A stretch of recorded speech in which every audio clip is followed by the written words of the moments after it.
আসসালামু আলাইকুম প্রিয় দর্শক, অন্য মঞ্চের আলাপ চাইতায় আপনাদের সকলকে আমন্ত্রণ। দেখেই বুঝতে পেরেছেন কিংবা টাইটেল দেখে যে বাংলাদেশ সেনাবাহিনীর ইসলামীকরণ অত্যন্ত দ্রুত গতিতে এগিয়ে চলেছে।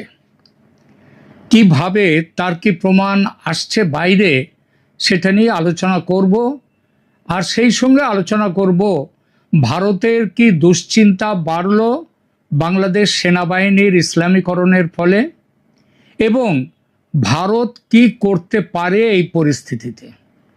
দেখুন, এই প্রশ্নটি এখন শুধু বাংলাদেশ নয়, ভারতের সাউথ ব্লক এবং ভারতের সর্বত্র এই আলোচনাটা হচ্ছে যে বাংলাদেশ সেনাবাহিনী বাংলাদেশ তো আগে থেকেই 2024-এর 5ই আগস্টে শেখ হাসিনার পতনের পর থেকে বাংলাদেশ তাদের মৌলবাদী যে ধর্মীয় মৌলবাদ, সাম্প্রদায়িকতা, তার কবলে বাংলাদেশ চলে গেছে অনেকটা। কিন্তু বর্তমানে যেটা দেখা যাচ্ছে সেটা হচ্ছে শুধু বাংলাদেশের বেসামরিক যে প্রশাসন এবং সেখানকার মানুষের মধ্যে যে সাম্প্রদায়িকতা এবং মৌলবাদ ভীষণভাবে বেড়ে গেছে। শুধু সেটাই নয়, বাংলাদেশ সেনাবাহিনী, যে বাহিনীকে আগে বলা হতো বাংলাদেশ সেনাবাহিনী খুব প্রফেশনাল, সেই তাদের মধ্যেও এখনো দেখা যাচ্ছে যে তাদের মধ্যেও এই যে সাম্প্রদায়িকতা এবং ইসলামীকরণ সেটা অত্যন্ত দ্রুত বেড়ে গেছে এবং ভীষণভাবে বাড়ছে। আপনারা জানেন যে বাংলাদেশের শহীদদের স্মরণে সেখানে 1971 সালের মহান মুক্তিযুদ্ধে শহীদ সশস্ত্র বাহিনীর সদস্যদের স্মৃতি সোপান হিসেবে ঢাকা সেনানিবাসের শিখা অনির্বাণ অত্যন্ত তাৎপর্যপূর্ণ একটি প্রতীক। একই সঙ্গে শিখা অনির্বাণ ছাড়াও আরও একটি প্রতীক ছিল, সেটা হচ্ছে শিখা চিরন্তন। এটা বঙ্গবন্ধু শেখ মুজিবুর রহমান যে রেসকোর্স ময়দান থেকে তিনি স্বাধীনতার ঘোষণা দিয়েছিলেন, সেই রেসকোর্স ময়দান, যার বর্তমান নাম সোহরাওয়ার্দী উদ্যান, সেই উদ্যানেও একটি শিখা ছিল, সব সময় জ্বলতো সেই শিখা অনির্বাণ। তার নাম হচ্ছে শিখা চিরন্তন। শিখা অনির্বাণও তার যে গ্যাস সাপ্লাই ছিল সেটা বন্ধ করে দেয়া হয়েছে। শিখা চিরন্তন তারও গ্যাস সাপ্লাই যেটা ছিল সেটা বন্ধ করে দেয়া হয়েছে। এই রাজনৈতিক পট পরিবর্তনের পর সামাজিক যোগাযোগ মাধ্যমে এটা নিভিয়ে দেওয়ার বা সরিয়ে ফেলার যে প্রসঙ্গটা ছড়িয়েছিল, এটা সে সময় অনেকের তরফ থেকে বলা হয়েছিল এটা নাকি গুজব। কিন্তু বাস্তবে শিখা অনির্বাণ এবং শিখা চিরন্তন দুটোরই এখন নিভিয়ে দেওয়া রয়েছে। যদিও সরকার এই ব্যাপারে কিংবা আর্মি তারা এই ব্যাপারে বলছে যে এই ব্যাপারে কোনো প্রাতিষ্ঠানিক সিদ্ধান্ত নেওয়া হয়নি। এটা যদি প্রথমে বন্ধ করা হয়েছিল, বলা হয়েছিল যে গ্যাসের অভাব টভাব ইত্যাদি, তার জন্যে। কিন্তু আদৌ এখন তো আর গ্যাসের সেই অভাব নেই। সকলের বাড়িতে যদি অন্তত চুলা জ্বলতে পারে, তা শিখা অনির্বাণ এবং শিখা চিরন্তনের চুলা আগুন সেটা জ্বলবে না, এটা তো এই রকম ব্যাখ্যাটা তো গ্রহণযোগ্য হয় না। সুতরাং প্রাতিষ্ঠানিক সিদ্ধান্ত ছাড়াই যদি এত বড় সিদ্ধান্ত নেওয়া হয়ে থাকে, তবে সেটা আরও দুশ্চিন্তা কমে না, বরং তাতে আরও দুশ্চিন্তা বাড়ে। বিশেষ করে মুক্তিযুদ্ধের সব স্মৃতিকে মুছে ফেলে দেয়া, সেটা তো শুরু করেছিলেন মোহাম্মদ ইউনূসের অন্তর্বর্তী সরকার। সব প্রতীক, ভাস্কর্য, ঐতিহাসিক বয়ান, সব পরিবর্তন, সংস্কার ভেঙে দেয়া, সব কিছু করা যাচ্ছে। এখন দেখা যাচ্ছে যে সেনানিবাসের ভেতরের এইসব প্রতীকী স্থাপনার শিখা অনির্বাণ এবং শিখা চিরন্তন সেগুলোকেও নিভিয়ে দেওয়া হয়েছে। এটা নিশ্চিতভাবেই দুশ্চিন্তার। দ্বিতীয় যে দুশ্চিন্তার খবরটা বাংলাদেশ থেকে আসছে সেটা হচ্ছে বাংলাদেশ সেনাবাহিনীর মূল রণধ্বনি বা স্লোগান, যেমন ভারতীয় সেনার আছে জয় হিন্দ, ভারতীয় সেনা জয় শ্রীরাম বলে না, বন্দে মাতরমও নয়, তাদের যে স্লোগান হলো সেটা হচ্ছে জয় হিন্দ। বাংলাদেশেও এটা ছিল, এই স্লোগান ছিল মূল রণধ্বনি, সেটা ছিল জয় বাংলা। আগে জয় বাংলাদেশ, আগে ছিল জয় বাংলা, পরবর্তী সময়ে এটা জয় বাংলাদেশ হয়েছে। তবে সাম্প্রতিক সময়ে দেখা যাচ্ছে কিছু ভিডিও বা সামাজিক যোগাযোগ মাধ্যমের ফুটেজে আসছে সাধারণ সৈনিক বা জুনিয়র কর্মকর্তাদের এক অংশ তারা ড্রিল বা ব্যারাকে ধর্মীয় স্লোগান দিচ্ছে যখন ড্রিল করছে, এবং সেগুলো প্রকাশ্যে দিচ্ছে, এমন নয় যে অপ্রকাশ্যে। তারা প্রকাশ্যে স্লোগান দিচ্ছে নারায়ে তাকবীর আল্লাহু আকবর, এইটা ব্যবহার করছেন। এই ব্যাপারেও খবর পাচ্ছি যে এরকম কোনো প্রাতিষ্ঠানিক নির্দেশ নেই, মানে বাংলা জয় বাংলাদেশ কিংবা জয় বাংলা বা জয় বাংলাদেশ পরিবর্তন করে নারায়ে তাকবীর দেওয়ার স্লোগান দেওয়ার কোনো নির্দেশ নাকি প্রাতিষ্ঠানিকভাবে দেওয়া হয়নি। সুতরাং এটিকে সেনাবাহিনীর প্রাতিষ্ঠানিক বা আনুষ্ঠানিক রূপান্তর বললে ভুল করা হবে, কিন্তু ভুল করলেও এটা তো বাস্তব। অনেকে বলছেন যে সামাজিক ও রাজনৈতিক পরিবর্তনের একটা প্রতিচ্ছবি যেটা 2024-এর পর থেকে দেখা যাচ্ছে, সেইটাই হচ্ছে সেনাবাহিনী। তারা তো জনগণের একটা অংশ, সুতরাং তাদের মধ্যে ধর্মীয় পরিচিতির বহিঃপ্রকাশ ঘটছে, কিন্তু এটা তো কোনো ব্যাখ্যা হতে পারে না। সেনাবাহিনী তারা একটা কি বলবো, তারা একটা সংগঠিত একটা বাহিনী, শৃঙ্খলাবদ্ধ বাহিনী।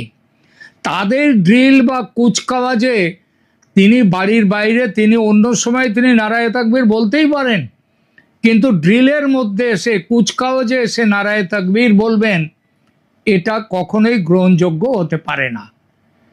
এটা দুটো ব্যাপার দেখা গেল।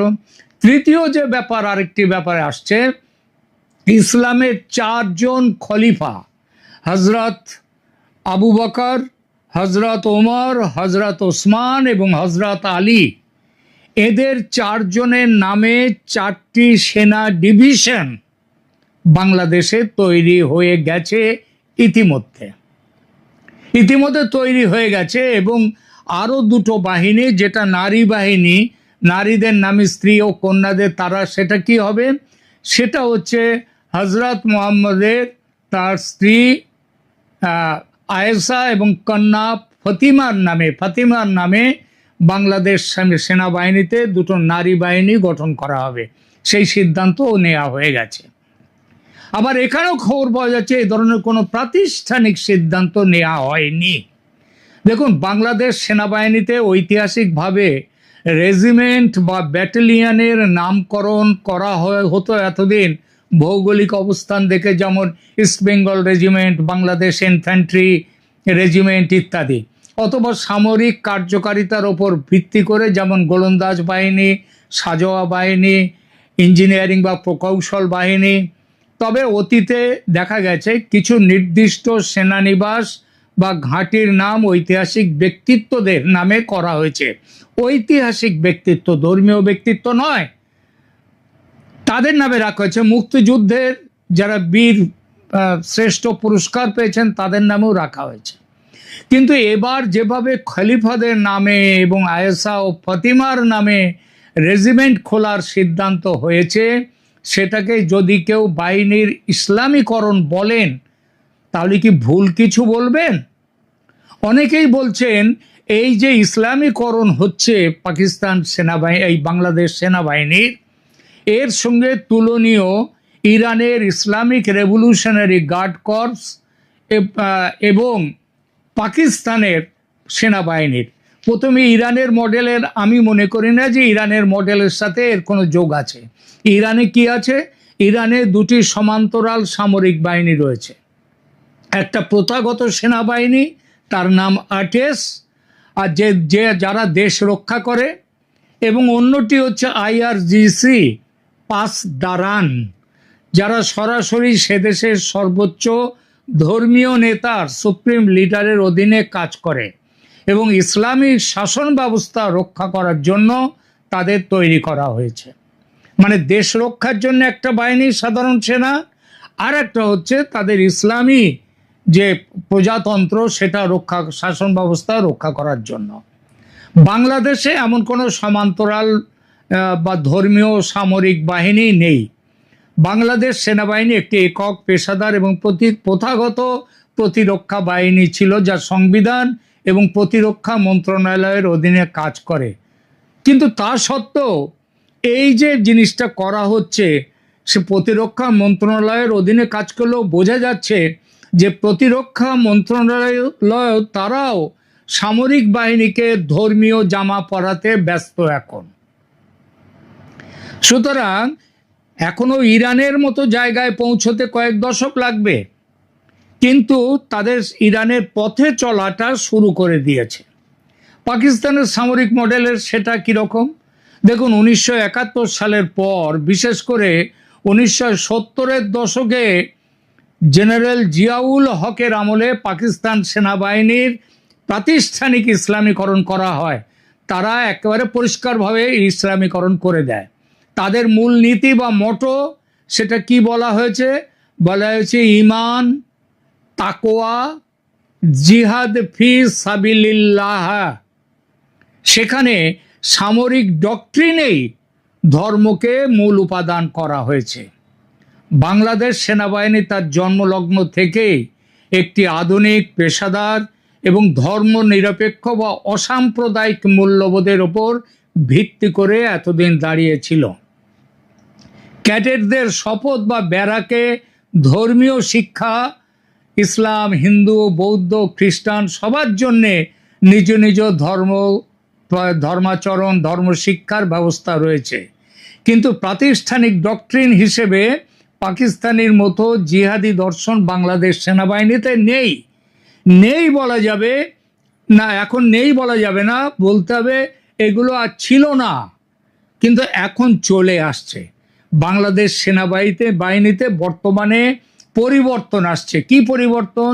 বাংলাদেশ সেনাবাহিনীতে বেশ কিছু দৃশ্যমান এবং অভ্যন্তরীণ পরিবর্তন আসছে ধর্মীয়করণের দিকে নজর দিয়ে। হ্যাঁ, পেশাদারিত্বের ব্যাপারে নজর দিয়ে সেখানটায় ওলট পালট করা হচ্ছে। ফোর্সেস গোল 2030 তার আধুনিকায়ন করা হচ্ছে। সেনাবাহিনীর আধুনিকায়নের ড্রোন, মিসাইল, ডিফেন্স সিস্টেম এগুলো সব নিয়ে আসছে।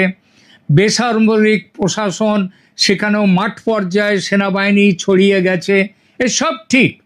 কিন্তু তা সত্ত্বেও দেখা যাচ্ছে সামাজিক স্তরে ধর্মীয় মেরুকরণ যেটা ছিল, সেনা সদস্যদের ব্যক্তিগত ধর্মীয় অনুভূতির বহিঃপ্রকাশকে এখন সেনাবাহিনীতে সেগুলো দেখা যাচ্ছে। এটাকে নিশ্চিতভাবেই বলা যেতে পারে যে ইসলামীকরণের প্রথম ধাপ ভালোভাবে শুরু হয়ে গেছে। এইবার এই যে ভালোভাবে শুরু হয়ে গেল, বাংলাদেশ সেনাবাহিনীর এই যে বিষয়গুলো, এই যে পরিবর্তন আসছে, নিশ্চিতভাবে পাকিস্তানের মতো না হলেও, ইরানের মতো না হলেও মুক্তিযুদ্ধের অসাম্প্রদায়িক চেতনা, সেই চেতনাকে এখন ছুঁড়ে ফেলে দেয়া হয়ে গেছে প্রায়।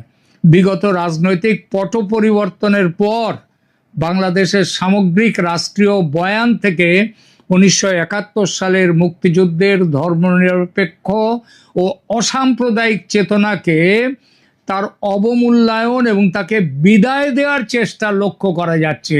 সেই প্রেক্ষিতে এই যে সেনাবাহিনীর ইসলামীকরণ করা হচ্ছে, এটা বাংলাদেশে বর্তমানে দক্ষিণপন্থী এবং ইসলামীপন্থী দল বা গোষ্ঠীগুলোর রাজনৈতিক প্রভাব ও তাদের গ্রহণযোগ্যতা আগের চেয়ে অনেক বেড়েছে, এবং তারই ফলশ্রুতি এই ধরনের যে পরিবর্তন সেগুলো। এবং এই পরিবর্তন যতদিন না, আগে পাকিস্তানের সেনাবাহিনী যেভাবে আগে বলতো নিজেদের, এখনো বলে সেইটাই, তারা নিজেদেরকে বলে ডিফেন্ডার্স অফ ইসলামিক ফ্রন্টিয়ার্স, ইসলামের রক্ষক হিসেবে তারা নিজেদের জাহির করে পাকিস্তান, সেটা প্রাতিষ্ঠানিকভাবে। কিন্তু বাংলাদেশের সামরিক বাহিনীর মধ্যে এই ধর্মীয় পরিচয়ের চেয়ে জাতীয়তাবাদের পরিচয় আগে বেশি ছিল। সেটা এখন পাল্টে যাচ্ছে। কেন এটা পাকিস্তানের পর্যায়ে যদিও যাওয়াটা একটু কঠিন হবে, কারণ এই কঠিনতার কারণ হিসেবে ভারতের একটা ভূমিকা এখানে থাকবে। সেই আলোচনা ভারতের সম্পর্কিত মহলে, প্রতিরক্ষা মহলে কিন্তু আলোচিত হচ্ছে। কেন? কারণ দেখুন, বাংলাদেশের যে অবস্থান সেটা কিন্তু ভারতের 3 দিকে ভারত, আর তার পেটের মধ্যে হচ্ছে বাংলাদেশ। একদিকে কিছুটা হচ্ছে সামান্য কিছুটা মায়ানমার, এবং বাকিটা হচ্ছে কিছুটা হচ্ছে বঙ্গোপসাগর, কিন্তু 3 দিকে ভারত ঘেরা। ভারত নিশ্চিতভাবেই পাকিস্তানের সামরিক বাহিনীর ইসলামীকরণকে সহজে মানবে না, কারণ তাতে ভারতের দুশ্চিন্তা বাড়বে। এটা অসুবিধাটা কি? দেখুন, শেখ হাসিনার আমলে বাংলাদেশে জনগণের মধ্যে একটা ভারত বিরোধিতা ছিল, কিন্তু সেনাবাহিনীর নিরপেক্ষতা, অসাম্প্রদায়িক সেনাবাহিনীর চেতনার জন্যে সেখানকার সাধারণ মানুষের একরকম ধারণা ছিল, কিন্তু সেনাবাহিনী তাদেরকে সামলে রেখেছিল। এখন যদি সাধারণ মানুষ এবং তারাও যদি সাম্প্রদায়িক হয় এবং ইসলামীকরণ হয়ে যায় যদি সেনাবাহিনীর, তবে তার নিশ্চিত প্রভাব পড়বে ভারতের ওপর। এর ফলে ভারতকে চিন্তা করা ভারতের ইতিমধ্যে শুরু হয়ে গেছে, কারণ ভারতের দুশ্চিন্তা বাড়ছে।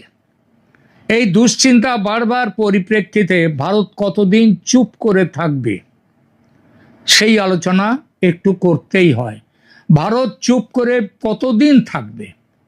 আর এই রকম যেভাবে চলছে এখন বাংলাদেশ, ইসলামীকরণ যেভাবে হচ্ছে সেনাবাহিনীর পর্যন্ত, সেখানে শেখ হাসিনা 6 মাস কিংবা 1 বছর পরে 6 মাসের মধ্যে তিনি ফিরবেন বলেছেন।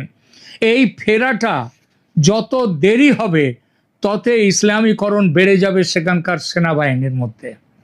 এবং শেখ হাসিনা ফিরে যাবেন কোন দেশে? যে দেশের সাধারণ মানুষ, সেনাবাহিনী, প্রশাসন সবার মধ্যে ইসলামীকরণ, সেখানে ফিরে গিয়ে তিনি অসাম্প্রদায়িক চেতনাকে পুনরায় প্রতিষ্ঠিত করবেন কিভাবে?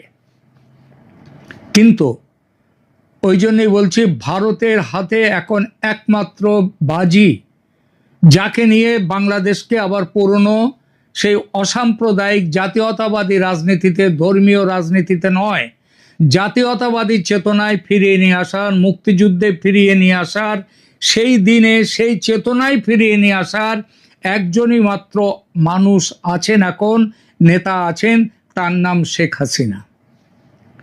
আজকে যে বারবার বলা হচ্ছে শেখ হাসিনা 6 মাসের মধ্যে ফিরবে, আমি আপনাদেরকে আগেই বলেছি অক্টোবর, ম্যাক্সিমাম নভেম্বরের মধ্যে, ডিসেম্বর অবধি যাবে না, তার আগেই শেখ হাসিনা ফিরবেন বাংলাদেশে। শেখ হাসিনা বাংলাদেশে ফিরবেন কি এদের উপর নির্ভর করে, যেখানে সেনা পর্যন্ত তাদের ইসলামীকরণ হয়ে যাবে? বাংলাদেশ হয়ে যাবে, বাংলাদেশ সেনা হয়ে যাবে পাকিস্তানের সেনা, বাংলাদেশ সেনা হয়ে যাবে ইরানের ইসলামিক রেভলিউশনারি গার্ড কর্পসের মতো, IRGCর মতো। সেখানে যাবেন, সেখানে তো বিচার পাবেন না। যাবেন শেখ হাসিনা, কিন্তু তিনি এককভাবে, একাভাবে না। তার আগে আবার বলি, ভারতের দুশ্চিন্তা বেড়ে গেছে বাংলাদেশ সেনাবাহিনীর এই ইসলামীকরণে, এবং ভারত আর বেশি দিন চুপ করে থাকবে না। খেলা ইতিমধ্যেই শুরু হয়ে গেছে। শেখ হাসিনাকে ফিরিয়ে নিয়ে যাওয়ার সমস্ত গুটি সাজানো শুরু হয়ে গেছে। সেই গুটি এখন বলবো না, তার কিছু কিছু খবর নিশ্চয়ই পাচ্ছি, অবশ্যই পাচ্ছি কিভাবে তিনি ফিরবেন। তবে একটা জিনিস শুধু বলে যায়, অক্টোবর খুব বেশি হলে নভেম্বর, তার মধ্যেই শেখ হাসিনা ওখানে ফিরছেন, এবং তার একটি চুলও পর্যন্ত কেউ স্পর্শ করতে পারবে না, এমনভাবেই তিনি ফিরবেন। ভারত কোনো রকম এখানে কোনো ইফস অ্যান্ড বাটস রাখছে না। ভারত পুরোপুরি তৈরি করে শেখ হাসিনার ফিরে যাওয়ার সমস্ত কিছু একদম পাকাপাকি স্থির করে, তার নিরাপত্তা নিশ্চিত করে তারপরে শেখ হাসিনাকে বাংলাদেশে নিয়ে যাবে, ফেরত পাঠানো হবে। সেই দিনটা খুব দেরিও নয়, দূরেও নয়, কারণ এই সেনার ইসলামীকরণ বাংলাদেশে ভারতকে আবার একটা বড় ঝটকা দিয়েছে। ভারতকে খুব দ্রুত সিদ্ধান্ত নিতে হবে এবং সেই সিদ্ধান্ত ভারত নিয়েছে। এইটুকু বলেই এখনকার মতো রাখছি। ভালো থাকবেন।